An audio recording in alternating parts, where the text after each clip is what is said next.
All right, guys, this is the first. Our next guest is the man behind the powerhouse MMA team Allstars Training Center with gyms in Sweden and Spain. He now prepares Khamzat Chimaev as he returns against Nate Diaz in the main event of UFC 279. Coach Andreas Michael, what an honor to have you on Submission Radio for the very first time. How are you, man? Thank you. Thank you very much. I'm fine. Thank you. Thank you for having me.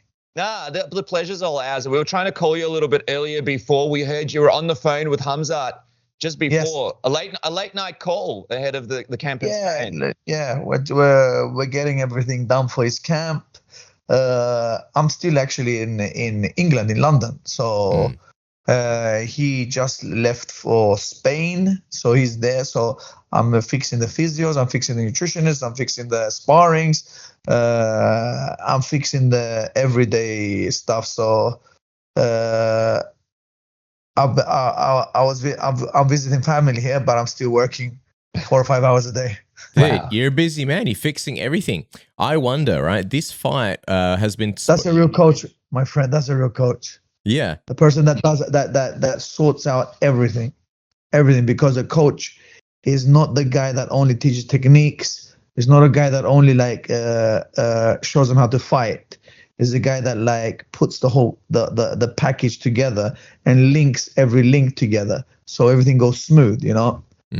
So I think that's why somebody that told me that they gave me the nickname the General, because they say a general is not able to fly helicopters or shoot all the guns or sail or do whatever you do in the army, but he puts a mighty army together, you know. And that's I think that's the biggest strength that I have. And he puts the best people in the best positions for success, which is exactly what you do.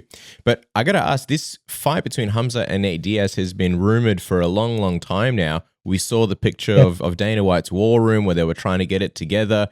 When for you did this fight finally become real? And what was your reaction when you found out that it's actually going ahead? Yeah? Last week. What was your reaction when you found out?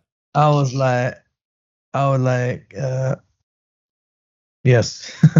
You know, it's a good fight for us. I wish we knew a little bit earlier, you know, than a 5-week notice for a 5-round fight, you know. But this guy's he's one of the biggest welterweights in the division.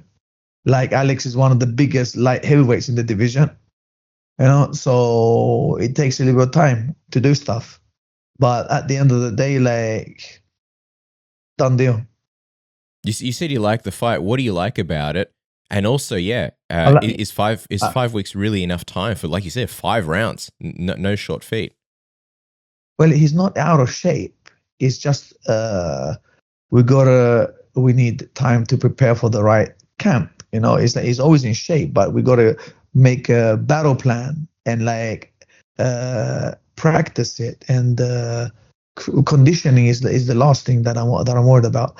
But what we have to do is we just have to apply the tactical side of it, and it's 5 weeks is a little bit short, but it's done before, and if anyone else can do it, we can do it. And Khamzat has fought on a week's notice. Khamzat has fought 2 fights in 1 week, in the space of 12 days. So he's the man for this, and it's a perfect fight for us because we're fighting a named opponent, a good opponent, a named opponent, and that's what we want. We want to fight the best.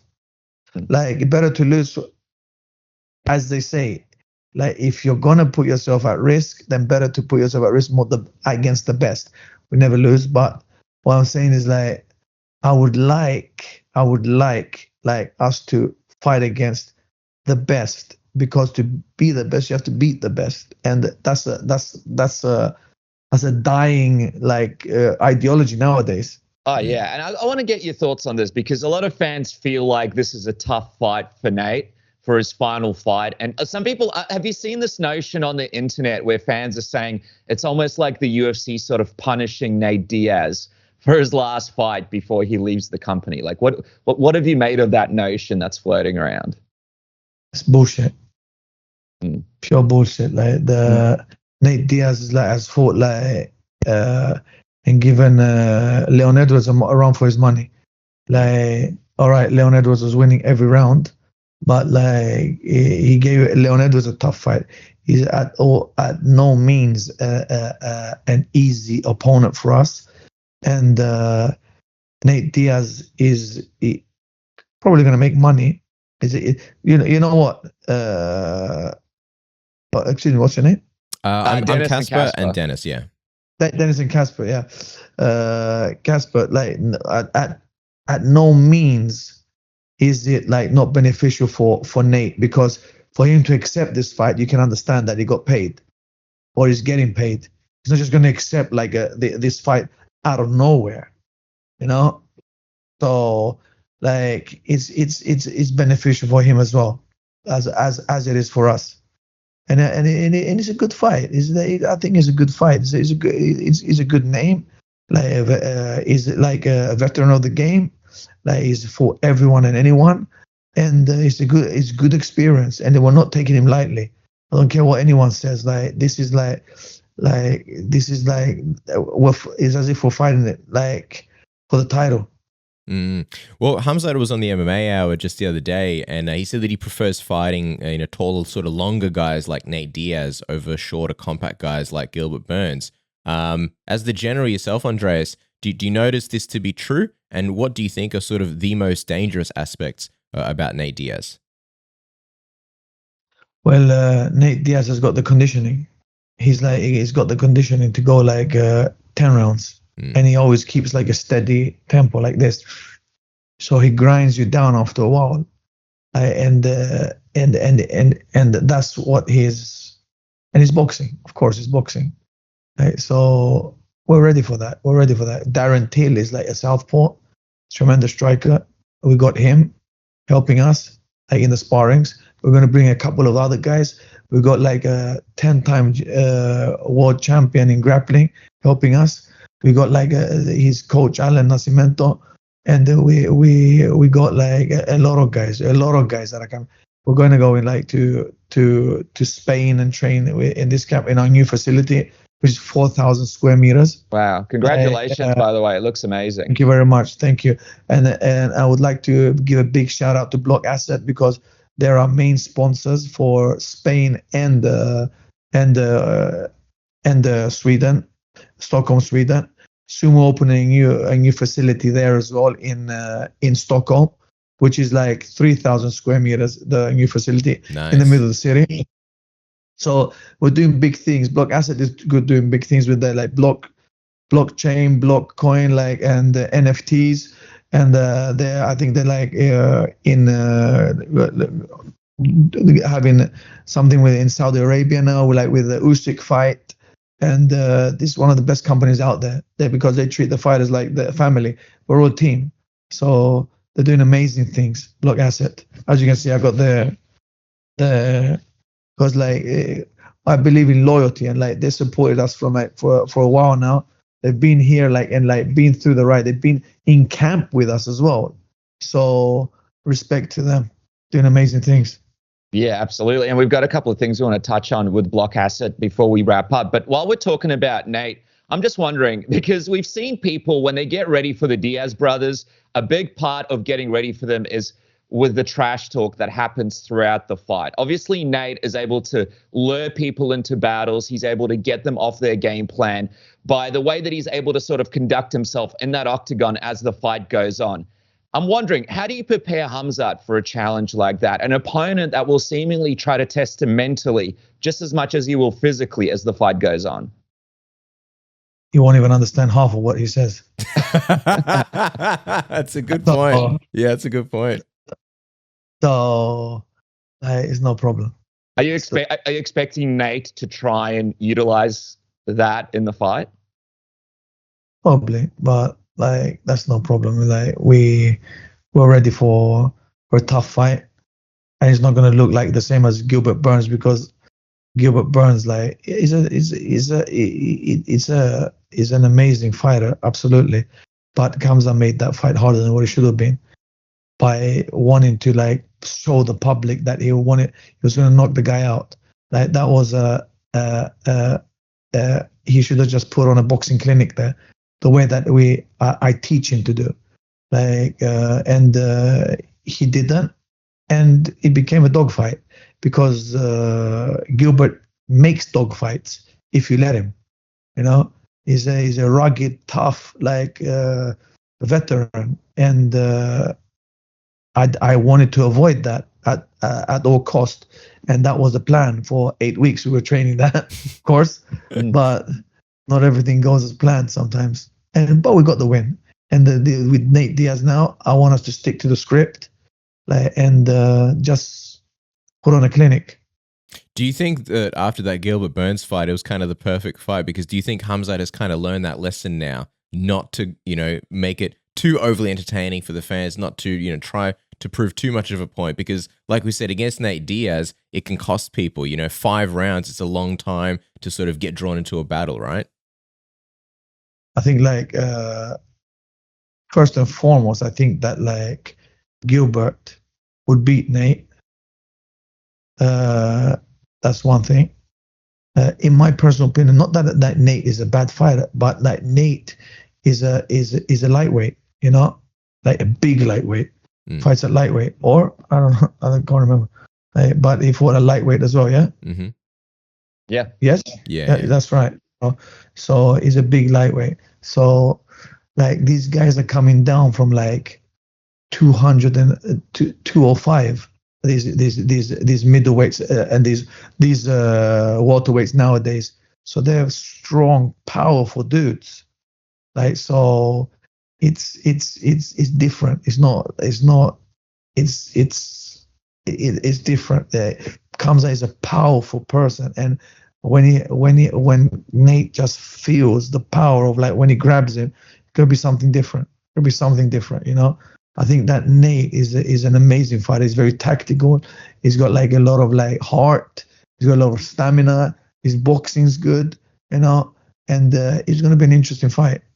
Interesting fight. I'm curious also. I know that you guys were supposed to fight Colby Covington. I know Dana White mentioned that. And of course, Colby's dealing with some legal issues right now with Jorge Masvidal. But how close did that fight with Colby Covington come to actually coming together? And were you disappointed when that fight didn't actually eventualize and you guys didn't get to fight him? I'd rather have this fight, because this fight is bigger. Is a bigger draw. This fight is a bigger event, So this fight is an event that sells more, and main event, like at the T-Mobile Arena in Vegas, like that. What can you ask for more? Against like one of the biggest names in the UFC, the biggest names in the UFC. So isn't it all about that? 100%. I mean, the fact that there's no belt on the line, and yet it's main eventing a pay-per-view kind of says everything there is.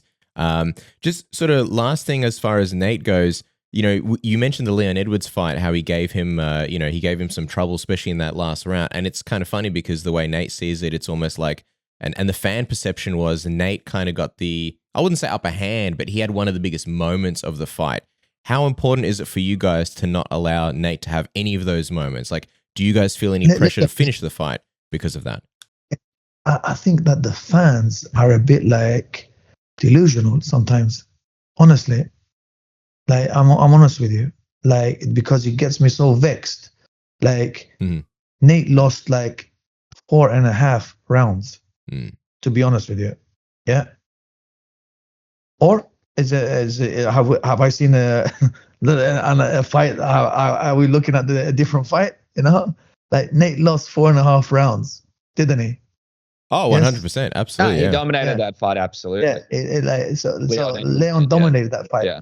So like, it's crazy that like one micro, as they said to Alex about the John Jones testing positive for, like, what was it, micro whatever, like which is like this much, so it doesn't count if it's like in the blood, okay? Yeah. Like one micro whatever moment in a fight that, like, we can even talk about that micro moment, that millisecond. We can even talk about that. Like, so this is what I'm saying. Like you cannot judge a fight by one like moment. You judge a fight by like the whole round, like the whole rounds, the whole fight you judge. And the Nate was losing like 10-9 on all the judges. Like the moment that he had like in the fight was when he like rocked Leon, and Leon just lost his focus at that time. Tired, lost his focus, and Nate caught him with a cracking shot, a fucking cracking shot, which was amazing. But that's basically it. Nothing else. Like Leon was like taking him down, was out striking him, was out like working him, was out wrestling him, like was like top position, like was everything, like in the whole fight. So like, and again, I'm not saying this, I'm just telling you the facts. That's how the fight was, like the same like with when we fight like with the fight with Gilbert Burns. All respect to Gilbert Burns, but I've never seen anyone celebrate a loss the way that Gilbert Burns is doing. It's amazing. It's amazing. I've never seen anyone like celebrate loss the way that Gilbert Burns is doing. Okay, it was a magnificent fight, but he lost the fight. He lost that fight, So like for me, it's like it became like his name. He got more like stocks from losing that fight than like winning other fights, Yeah. It's crazy because that's the thing with Nate Diaz. He controls perception, and it just takes him hitting a guy once in the fight and flipping him off to have a moment, and people just remember that. It's absolutely insane. I'm curious though, Coach, like if things go to plan at UFC 279, right? Who do you want to see Khamzat fight for the belt next? Are you thinking Usman or Adesanya? Are you thinking welterweight title or middleweight? Because Usman, and Khamzat said it himself, he's not fighting very often. He's accomplished a lot in the sport, and he's got a lot of sort of physical things that happen in between fights that he has to recover from. Adesanya, he needs challenges. He's someone who's fighting frequently. Who do you think? Well, I'm gonna first and foremost, I must say we talk a lot of stuff now, and all respect to all these guys, because they're warriors, all of them, fucking warriors. Like anyone that gets in the cage is hats off to them. Like I don't care what anyone says, what all the experts say, what the fans say, and all this, like how they slag them off and all this, like these guys are warriors, and they should get respect. Then if we're like talking a little bit of like up and down here and there, it's like that's like all fair or all fun and games, But going back to your I think that like we would like to. No, me personally, I cannot talk about for what comes out I would like, but like I would like to fight like the winner of like Leon and Usman. Like that would be a very tough fight for both guys. The winner of that one, and then move up directly. And if Adesanya is still the champion after he fights Pereira, which is a monster, that guy, like then it's like we would fight the champ there, like the whoever is the champ there. I believe like that would be the in a perfect world for us. That's how it would look. But like fighting is unpredictable. As you saw last weekend, fighting is unpredictable. Like who would have thought that that would happen to Alexander Gustafsson, Yeah. But it is what it is. Like, and even Tom Aspinall in the main. Oh, even Tom Aspinall as well. Oh my God, I forgot about that. Even Tom Aspinall, and like fighting is about upsets. Like fighting is like you never know. Like these guys hit hard. Like these guys like train hard. So the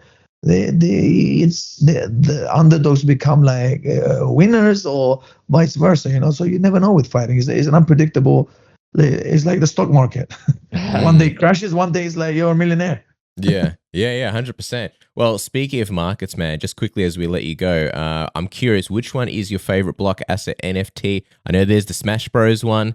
For us, we love the Muhammad Ali one. as well. What's your favorite one from the collection? Both. I like the Smash Bros and I like the Muhammad Ali as well. Like Muhammad Ali because he's a legend, like he's done so much, and the Smash Bros because they're my bros.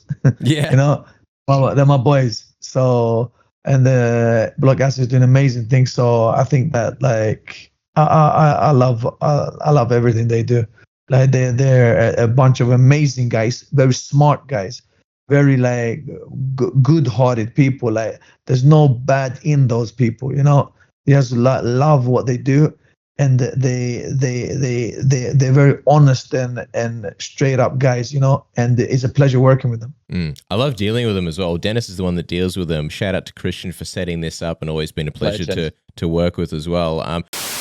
Oops, wouldn't this have been embarrassing if we forgot to thank our good friends at Manscaped? Check it out, the Lawnmower 4.0. It may be icy cold here in Melbourne, Australia right now, the mean streets of Rowville, Melbourne. I'll tell you what, the balls are absolutely smooth as eggshells right now, and it's thanks to this guy right here, and the head is in need of a trim. I think I'll do that tonight with the Manscaped Lawnmower 4.0 with a 7,000 RPM of pure power. You can do your hair, you can do your face, and you can do the junk with its ceramic blade and the skin safe technology. It's got the LED light. Check it out. I can use it to defend myself in the dark with the light right here, but don't worry, it won't go off in your bag if you're traveling at the airport or on a flight, as there are all kinds of trouble with TSA, and then you chuck it on the wireless charge and it's like, oh, and it's waterproof, so you can do the whole thing in the shower like myself. And the Performance Package 4.0 comes with the Weed Whacker ear and nose hair trimmer. You also get the Crop Reviver and the Crop Preserver ball toners to keep the boys absolutely fantastically fresh. Use the code submission, 20% off, makes a phenomenal gift for a loved one or even yourself. Why not? By the way, with how cold it is here right now, I want to get the fuck out of here and go somewhere warm, maybe like Bali or something. And tell you what, did you know that if you change the geolocation on your phone or computer, whatever you use to book flights, to a different location, you can actually get cheaper flights? So for example, we went to an event, I don't remember which one, maybe UFC 246 Conor vs Cowboy, and we were booking flights and they were in American dollars. It was, I don't know, 3,000 whatever dollars US, right? But I used the VPN and I ended up paying in Australian dollars, right? Not American dollars. So 3,000 American dollars and 3,000 US dollars is a world of difference. So if you use a VPN to make your computer or your internet service provider think that you're in a different location, you can actually get cheaper flights. And guess what? If you buy Netflix, right, and Netflix thinks you're buying it from Mexico on the Mexican server with NordVPN, it's a lot cheaper than paying for regular Netflix.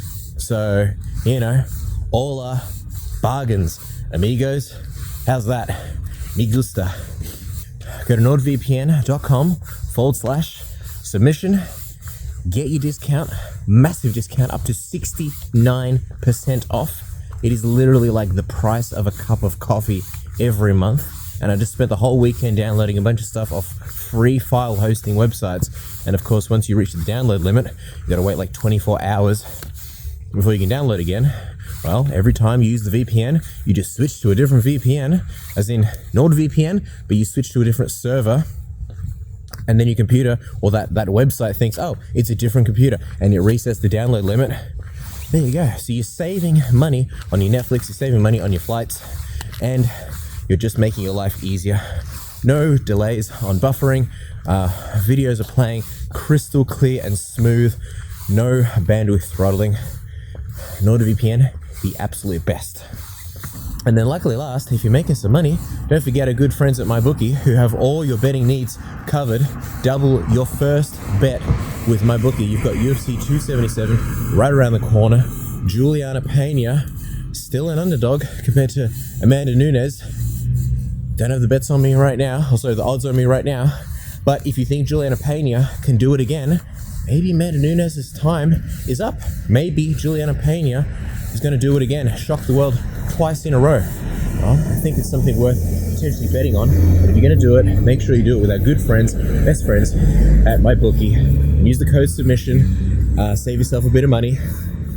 Same thing for Nord as well. Use the code submission. Go to nordvpn.com/submission and save some money, bros. Anyway, with that, I got one final question. I know you mentioned how fighting is so unpredictable, and it really is, but is there a way you visualize this fight going or finishing at a UFC 279? I think that like we're gonna win. I think it will be like I don't want to jinx it, man. I just think we're gonna win. Mm-hmm. You know, I don't want to jinx it. I don't think I believe we're gonna win. Yes, because we're gonna put in the hard work, and we're gonna win. Like Khamzat is a beast, but you know, like there's a reason why Nate Diaz is where he is, because he's strong, like in his heart. He's stubborn. He's hard to put away, and he's got a lot of gas. So you need to be aware of these things, and you know, people are not just at the top because of them being at the top. They possess something, and they're there, and we gotta show respect to that, and come in our best form, and just put a clinic. And I believe like if everything is done right, there's no stopping this guy. There's no stopping Khamzat Chimaev. He's like a beast. He's a beast. Like I actually like that people are underestimating after the Gilbert Burns fight, because what you saw there is 40% of what he can do.